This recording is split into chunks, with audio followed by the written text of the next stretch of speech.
That's fucking hilarious. Oh.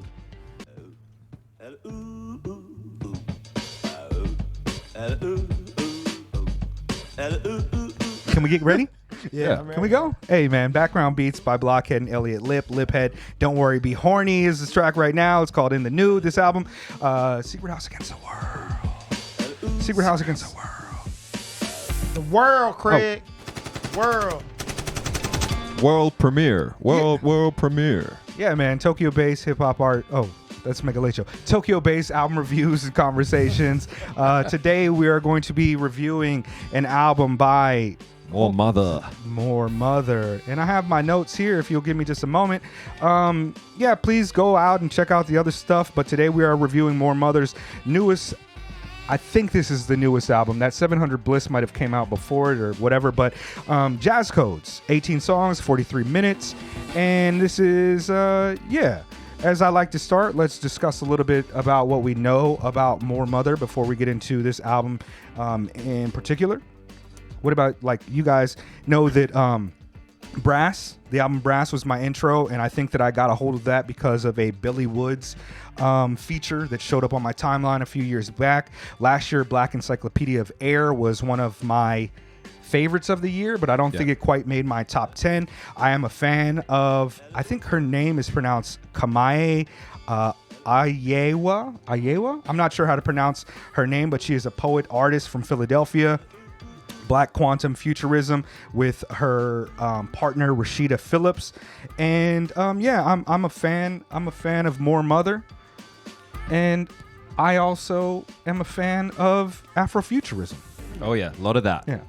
I got into Moor Mother through the More Jewelry album, which was Moor Mother and Mental Jewelry. The second one, True Opera. I haven't heard the first album. That one's more of like a. It's kind of like a metal album, a lot of screaming, some chugging guitar riffs. It is punky in places, but it has the same Afrofuturist vibes going on to it. And it was dope to me. And then you mentioned Black Encyclopedia of Air being one of your favorite album releases of last year, so I listened to that.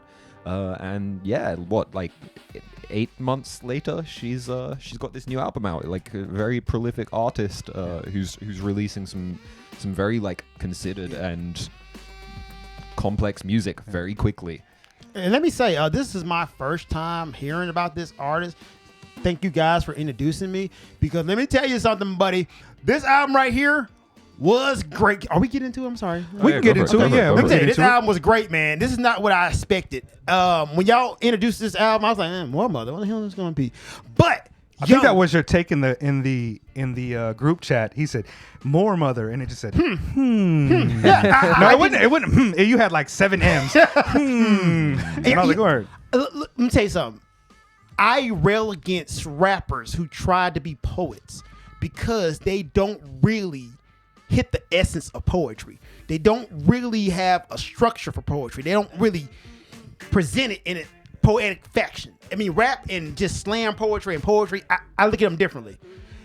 This album was intentional, and the poetry just hit hard. The way she vividly paints pictures, I'm like, oh my God, dude, you are spitting those bars that just slap you to the face. I'm getting goosebumps.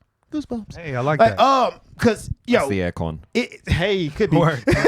Like I said, the album is kind of like a Gil Scott-Heron mixed with floetry, jazz, and neo soul, because it hits your soul, man. Like when she's spitting, I'm just like, oh, bruh, I get it. Like you're introducing me to stuff I didn't think about through your words. I'm like, oh man, and this is how it's supposed to be done. Like all you rappers who try to pretend like you're poets, listen to this album. I mean, I don't want to get bogged down too much in semantics. Yes. But Sorry. Like Moor Mother, describing her as just a rapper or a poet is kind of a disservice, I think, because she is someone who works across the entire art spectrum, particularly of the traditions of a lot of these black art forms: jazz, blues, hip hop, soul. It's a very avant-garde and experimental too. She's one of those kind of like genreless artists that is like fixed and tethered more to the black tradition of art, more than the genres that you would find at, a record store, I might say. And this album is rooted just as much. I mean, I believe this album was originally intended as just a collection of poems. It started Okay. out Sounds as like a it, poetry yes. collection that kind of took on a life of its own and turned into a full music project over like collaborations with various musicians, and particularly jazz musicians, all recorded remotely over the pandemic.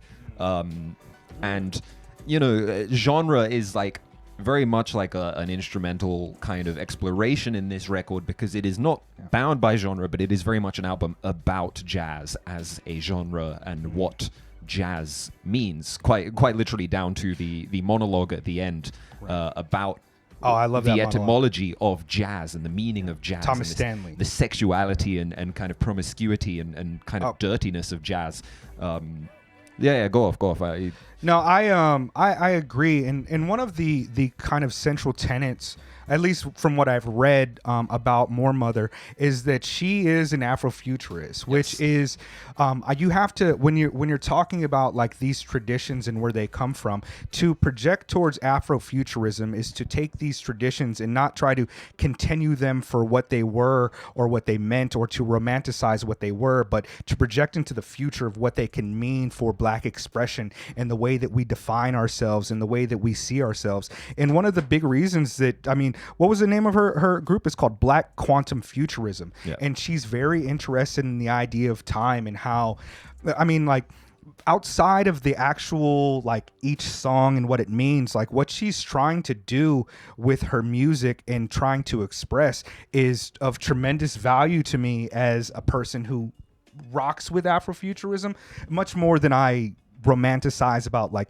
returning to Africa or celebrating Kwanzaa. I am very much for us creating these new traditions, which is why I lean very heavily into the avant-garde and what's considered avant-garde or abstract or experimental about hip-hop from a variety of the people that she even has on this album. Also take that approach. Fatboy Sharif, Melanie Charles. I think I interviewed Melanie Charles Did you several really? years ago, but I don't exactly remember. Shout out to me for being an idiot. But like, you know, Akai Solo, these are cats who are doing things differently with music and finding new lanes of expression.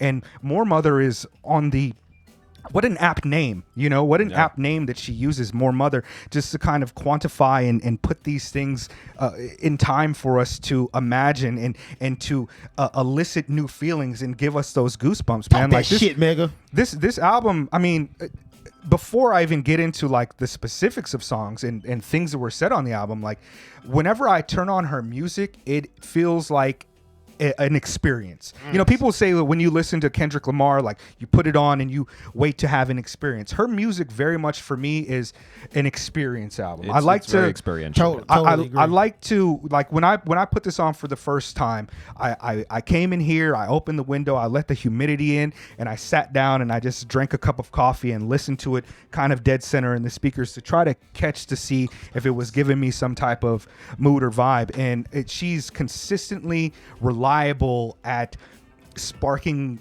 something different in me when it comes with the music, bro. There's so many tracks on this album, like you were saying, that Thomas Stanley Jazz Codes outro, bars, oh my god, that's probably like it's probably my favorite moment on the album, because it's just it's a poem. It's more like prose. It's like written prose. It's like a speech. But what he says is like, you know, he talks about like taking jazz back and making it about sex, and now jazz jumps up like Lazarus if we allow it to rediscover itself as a living music, a subversive sutra of inner movement, fertility, tension, and release now from the prison bars of metrical stability and the black and white keys of chromatic incarceration. Swing becomes a quantum oscillation of intention, an expedition into chapters of black history that did not survive the fires of Alexandria. Between C sharp and B natural. Woo! To C sharp and to B B natural. natural. Bro, I was like, when that came on at the end, I was like, Rewind that. I was like, oh my God. Like, Rewind that for the slow people. who is this person? And I wasn't very familiar, but I went back and tried to find more of this because, you know, there's just so many cats that are kind of doing this right now, and so many things that I'm into, like Alfred Korzybski and the way that language binds us into time with E Prime, and to think outside of that, to remove is of identity from our expression and to find new meanings in words, and even a word salad combination that can unlock a new feeling or idea, like to be to create these temporary autonomous zones that are her albums, just fucking amazing to me. He's been over here cooking. I see Bro, you, man. I love this shit. That curry Autonomous stirring. zone is also a really apt way of putting it, because something that makes Moor Mother so brilliant is this ability to flit so elegantly between this kind of prosaic, poetic delivery and this kind of selection of collaborators, while slipping in and out of these kind of rap verses and these kind of adherences to more traditional rap structures, and having the likes of a Kai Solo on there as well. I mean, this album feels like a direct continuation and a complete departure from the previous album. Sorry. I liked it. I'm feeling like so happy to talk about this album, especially with El Spade feeling it too. Because to me it means a lot. But like this album, in contrast to the Black Encyclopedia of Air, is like, this is a little bit more musical, melodic, because she brings in some of these singers like Melanie Charles and some of these other collaborators that give it, her style of poetry is very poetic, but it also can come across as very abstract rap, underground hip hop.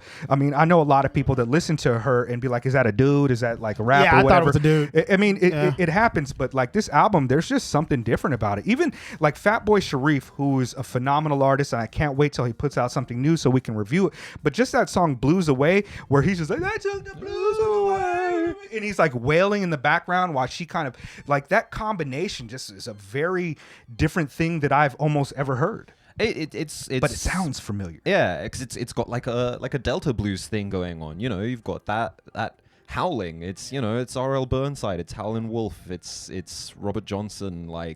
And there is like a really wonderful dissection of all of that history on this album. If anything, and I guess this isn't a critique, or maybe it is, I'm not sure, is that these jazz codes are not easy to decode. And there are certainly times, as someone who probably should have listened to the album more than I have in the lead up, there are still some things I'm still picking apart. There's still some history, and there's some holes in my jazz knowledge as well, where I'm like, okay, I need to sit down and I need to break this down.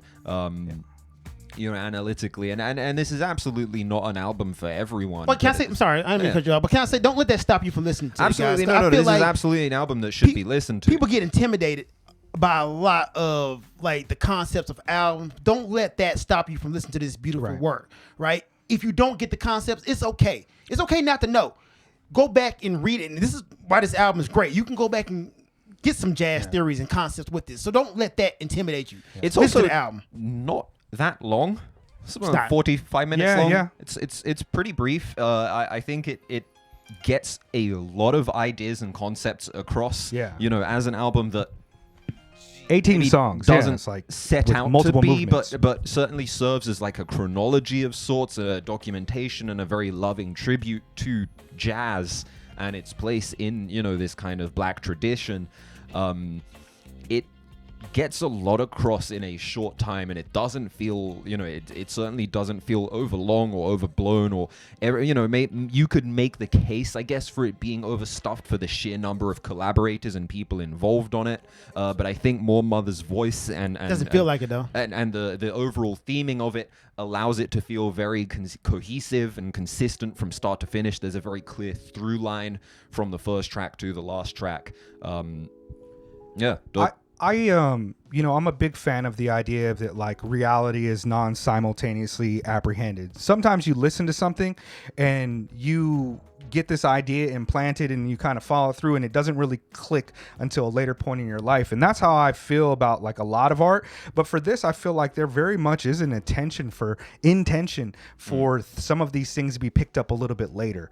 And it's like I'm not exactly sure what's trying to be said on a lot of these tracks, because a lot of them are not as simple as Ode to Mary, which is an ode to Mary Lou Williams.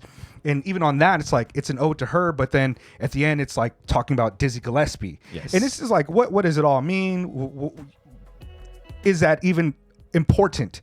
You know, it's like the first song is talking about just being black in the moment.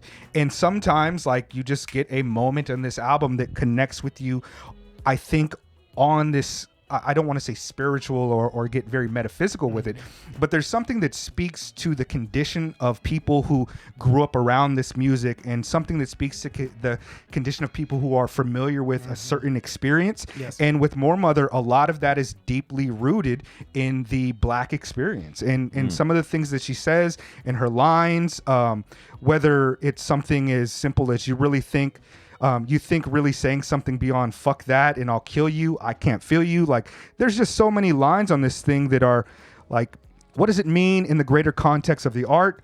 Does it matter? Because I got something from it, you know? Yeah. I like Moor Mother. She continues to be one of the more interesting artists. I didn't listen to this album as much because kind of the way we live our lives, trying to review new albums every week. And it came out with the Lupe, which requires a lot of attention as well. That was the thing, right? This album, I gave it 3 listens, and I didn't go back and listen to any of her old stuff because the way we do album review, just to pull back the curtain a lot, it really is like a study session and homework and trying to pick out what you like about it and what you don't like to give a quality review. Like, we're not out here just listening to it 30 minutes ahead of time. Hey, man, this shit dope. That ain't how it goes, right? That's why we don't do reaction videos. Yeah. So I wasn't able to really ingest some of her older stuff. But this album right here, dude, like you said, it's so much to pick apart. And I think anybody, no matter what your level is, you can get something out of it. So listen to it, please. Yeah, this album is like a vibe. Like, this is not an album you stand up and dance to or clean the house to. This is one that, like, if you're in a place that allows you to smoke, maybe you sit down, blow a little bit of a branch, and just post, or you have a nice glass of wine and just chill and let the vibes kind of create a new space for you to, you know. It's a sit your ass down and listen album, because I listened to it first in the gym, and that was terrible. Oh, bro, how you going to try to bench press to Woody Shaw? Yeah, literally what happened, I listened to the album, and I'm out there, like, on the incline, on the Smith machine. I'm like, let me stop this, because this ain't how I was listening to it. Let me go home. Monologue about Dizzy Gillespie happening. Yeah, this ain't it. This ain't the place or the vibe I need to be in. So I went home and I put it on the speakers, actually, and I sat down in front of my studio setup and just leaned in like, and got it. I like her. She has a lot of leftist critiques about time and space and art and the world that we live in. And this is just a phenomenal album to me. Should we rate it? Yeah. I don't really have much more to get off in the specifics of the tracks, other than, you know, I love a bunch of them. Akai Solo, glad to see. Akai Solo is one of my favorite new young MCs, and I'm looking forward to more of his music. I thought he was a good addition to this album. Real Trill Hours, doesn't that have Pink Sifu on it? Or who does it have on? Young Morpheus, I think, is on. Yeah. He's also a really dope MC. There's a lot of really dope collaborations on this album that are really good, and I give this like a strong 8. I like this album a lot. I think it's strong through and through, and it's a vibe that I just really haven't got, even from her contemporaries who make interesting music. Yeah, I mean, I'm gonna give it an 8 too, and this is the greatest album ever. And I liken this more to a poetry than anything else for me, and it was awesome. I'm just gonna leave it there. I ain't got much to say, man, because this man got off everything I wanted to say, and this guy got off the remainder of it. So 8, listen to it. Fuck a numerical rating. Just listen to it. It's good. Word Life, Secret House Against the World. Like, subscribe. Create a Patreon for us. I don't know. Do things that make yourself feel good. It would be really, really funny if somebody in the comments just like made a Patreon for us and just took money and then and like we just didn't even know about it. It's just like a secret house Patreon making $15,000 a month. That and we're just some guy like just fucking like 07 or Bennett M is just getting rich off of us. That would Shout be out very to our guys. 07 and Bennett. I was thinking, you know, I want to make the Patreon. We're almost close to 1,000. I think right at for 1,000 subscribers, we'll have a Patreon up, and we'll start working on trying to get more content. It's hard for us to get together. That's why these reviews came kind of late, man. It's like, do I have COVID? Maybe. Got to hit the doctor. Then again, the next week, do I have COVID? Maybe. Got to hit the doctor. Do I have a job? Just pops up instantly. Yeah. But yeah, we're trying to get it together. Secret House.